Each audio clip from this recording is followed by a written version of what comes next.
What is wildcard masking? Wildcard masking is the inverse of a subnet mask. It's used to specify hosts, networks, or a certain range of network hosts similar to what we do with a subnet mask.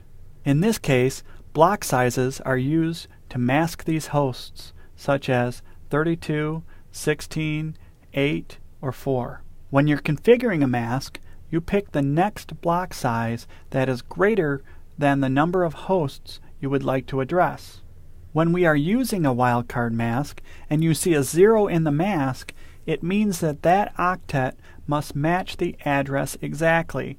For example, if I wanted to match a host address of 192.168.1.1 exactly, I would use a wildcard mask of all zeros. You can also use the word host, as is shown in the example.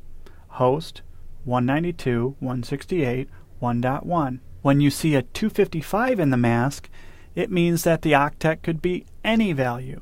For example, if I want to include any host on the network 192.168.1.0, I would use a wildcard mask of 0.0.0.255. Next, let's examine how we mask a block of addresses with a wildcard mask.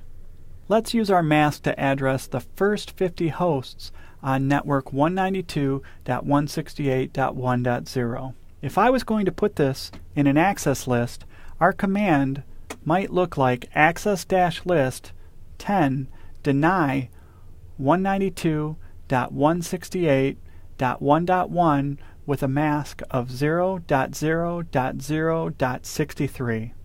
How did I come to this? Well, first, to calculate the mask, we take the next highest block and subtract 1. If we want this mask to address 50 users, the next block is 64. 64 minus 1 is 63. And that's how I came up with the wildcard mask 0.0.0.63. If we want to address 3 networks, the next block size is 4.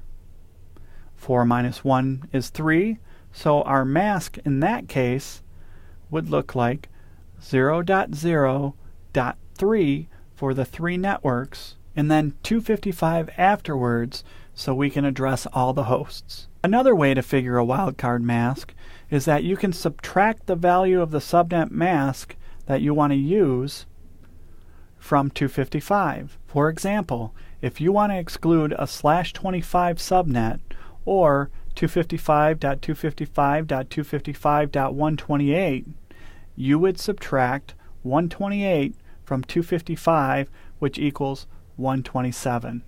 In that case, our mask would look like 0.0.0.127.